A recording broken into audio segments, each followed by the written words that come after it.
అందరికీ నమస్కారం. నేను మీ గోపాల్ అయ్యంగార్. 1వ తారీఖు డిసెంబర్ నెల నుంచి 7వ తారీఖు డిసెంబర్ వరకు మేషరాశి నుంచి మీనరాశి వరకు వార ఫలాలు ఎలా ఉందో తెలుసుకుందాం. thesimpleastrologer.com అని చెప్పేటువంటి ఈ యూట్యూబ్ ఛానల్ గత 8 ఏళ్లుగా నేను నడిపిస్తున్నాను. ఎంతో శ్రమ కోర్చి ప్రతి వారం ప్రతి దినఫలాన్ని వార ఫలాన్ని మీకు అందిస్తున్నాను.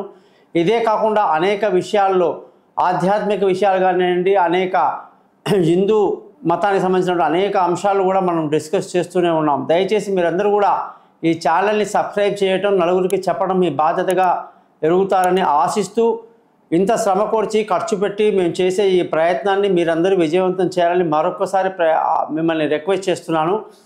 ముఖ్యంగా చాలామందికి నేను వారఫలం చెప్పిన తర్వాత, సార్ మీరు చెప్పినట్టుగా మాకు శని ఇలా లేడు అలా ఉన్నాడు, లేదా గురువు ఇలా లేడు అలా ఉన్నాడు, రాహుకేతులు మా దాంట్లో సరిగ్గా లేరు, మీరేమో బాగుందంటున్నారని కొన్ని విమర్శలు వస్తుంటాయి. దయచేసి గుర్తుపెట్టుకోండి, జ్యోతిష్య శాస్త్రంలో 2 రకాల విషయాలు గుర్తు చెప్తున్నా. ఒకటి మీ జాతక చక్రం, 2 గోచార ఫలం. గోచారం అంటే ఈ సంవత్సరము ఈ రోజు నాడు గ్రహాల పరిస్థితిని బట్టి ఈ వారంలో జరగబోయేది ఈనాటి గ్రహస్థితిని బట్టి చెప్పడం. జాతకం అంటే మీరు పుట్టినప్పుడు ఏ సంవత్సరంలో ఏ తేదీలో ఏ సమయంలో పుట్టారో ఆ సమయంలో గ్రహాలన్నీ ఎలా ఉన్నాయో దాన్ని చక్కగా జాతక చక్రం కింద రాసి, ఆ జాతకం అనేది పర్మనెంట్ అన్నమాట. అది చెప్పటం. అందులో ముఖ్యంగా లగ్నం అనేది ఉంటుంది. కేవలం 2 గంటలే అది మారిపోతుంది. ఆ లోపల లగ్నాన్ని పట్టాలి మీరు ఇచ్చిన సమయాన్ని బట్టి. తర్వాత నక్షత్రం ఏంటి, ఆ రోజు నక్షత్రంలో కూడా పొరపాటు చేయకూడదు. ఒక విధంగా విశాఖ నక్షత్రం 3వ పాదమా 4వ పాదమా అని చిన్న తేడానే రాశిని మార్చేస్తుంది. తులారాశినా వృశ్చిక రాశినా అని చెప్పి. అలాగే పునర్వసు నక్షత్రం కూడా మీరు గమనించండి.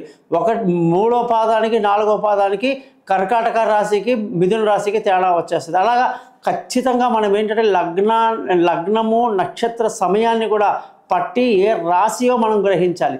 రాశి గ్రహించిన తర్వాత మనకు జరగబోయే దశలు ఏంటి, ఏ దశలో పుడుతున్నాము, ఏ దశ అయిపోతూ ఉంది, ఇప్పుడు ఏ దశ జరుగుతుంది, అది ఎన్ని రోజులు ఉంటుంది, ఈ గతంలో గడిచిన దశలు బాగా లేవైతే ఫ్యూచర్లో ఎటువంటి దశలు వస్తాయి, ఆ దశలు మనకి ఏ విధంగా ఉపయోగపడుతుంది, ఇవన్నీ కూడా జాతక చక్రంలో క్లియర్గా పెద్దవాళ్ళు మనకు చెప్పడం జరిగింది.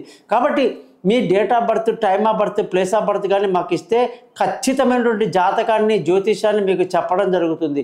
అది లేని పక్షంలో మాత్రమే ముఖం చూసి చెప్పడము, చేతి రేఖలు చూసి చెప్పడము, మగవాళ్ళు కుడి చేయి ఆడవాళ్ళు ఎడమ చేయి ఇవన్నీ చెప్తుంటాం మేము.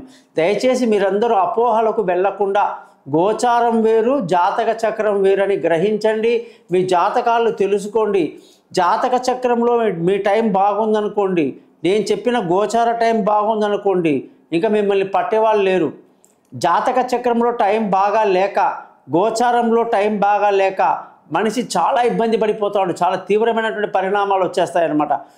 కనీసం జాతక చక్రంలో టైం బాగుండాలి, గోచారంలో లేకపోయినా పర్లేదు. గోచారంలో బాగుండాలి, జాతక చక్రంలో టైం బాగాలేకపోయినా పర్లేదు, మనం అడ్జస్ట్ అయిపోవచ్చు. కానీ ఎన్నో విషయాలు మీతో డిస్కస్ చేయాలి. ఈ వారం గ్రహస్థితి చూస్తే వృషభ రాశిలో గురువు, కర్కాటకంలో కుజుడు, కేతు వచ్చేసి తులారాశిలో, సూర్యుడు బుధుడు వృశ్చిక రాశిలో, శుక్రుడు ఈ వారమంతా కూడా మనకి మకర రాశిలోకి వచ్చేస్తున్నారు. అలాగే శని వచ్చేసి కుంభరాశిలో, రాహు వచ్చేసి మీనరాశిలో ప్రయాణిస్తున్నారు. చంద్రుడు వృశ్చికం, ధనుసు, మకరం, కుంభరాశిలో ఈ వారం ప్రయాణిస్తున్నారు. దీన్ని బట్టి 12 రాశులకు ఎలా ఉందో తెలుసుకుందాం.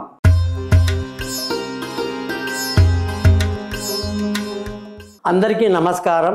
సింహరాశి వాళ్ళందరికీ 1వ తారీఖు డిసెంబర్ నుంచి 7వ తారీఖు డిసెంబర్ వరకు చక్కటి పరిణామాలతో ఎలా ఉందో చూద్దాం.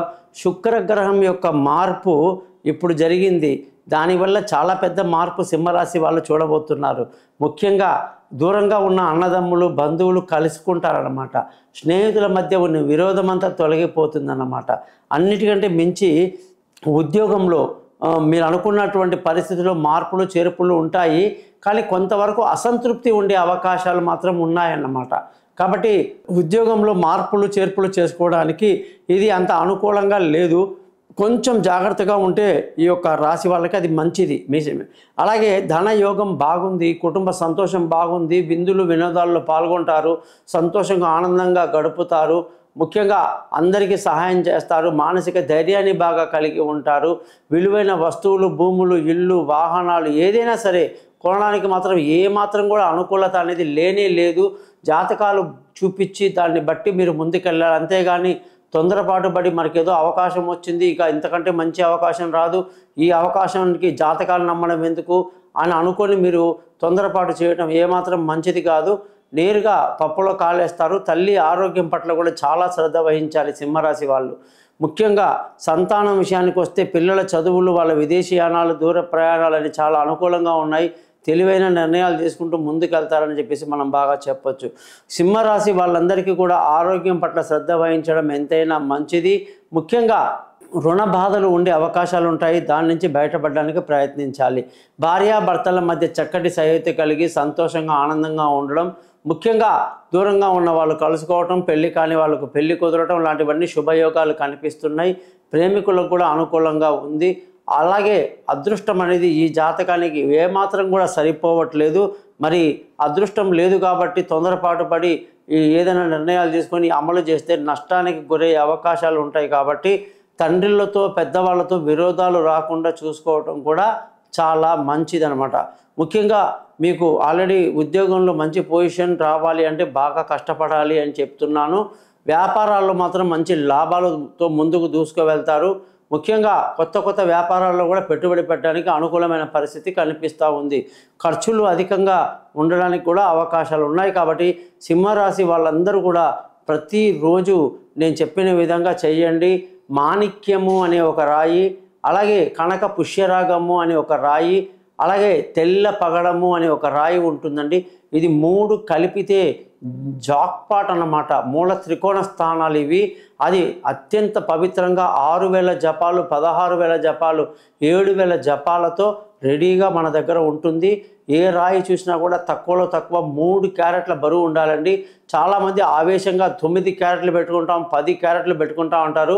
అలాగే మీరు ఎవరో ఒక అతను తెలిసిన వాడట, డోలో 650 అని చెప్పి ఒక మాత్ర ఉంటుంది చూసారా, పెయిన్ కిల్లర్, అదేదో తెగ రెచ్చిపోయి బాగుంది, వెంటనే ఒళ్ళు రూపాయలు తగ్గిపోతున్నాయని చెప్పేసి ఒకరోజు 4 వేసుకొని మనిషి వెళ్ళిపోయాడు పైకి. ఎందుకంటే ఈ దుర్మార్గపు ఆలోచన ఈ యొక్క ఫార్మా కంపెనీలు ఎందుకు వచ్చింది నాకు అర్థం కాదు. మేము ఫార్మా ఇండస్ట్రీలో సెల్ చేసేటప్పుడు 100 గ్రామ్స్ పారాసిటమోల్, 200 గ్రాముల పారాసిటమోల్, 400 ఎక్కువ అలా చేసిన వాళ్ళకి 500 పారాసిటమోల్ వచ్చేసరికి మేము ఆశ్చర్యపోయాం. ఇప్పుడు ఏకదం 650 గ్రాముల మిల్లీగ్రాముల పారాసిటమోల్ ఇచ్చేసి డోలో 650 వేసుకోండి అని ప్రతి ఒక్కటి నోట్లో ఆ మాట వచ్చేస్తుంది. అది ఎంత డేంజర్ అనేది మీకు తెలియట్లా. అంతంత పారాసిటమోల్ ఎప్పుడు వేసుకోవద్దు.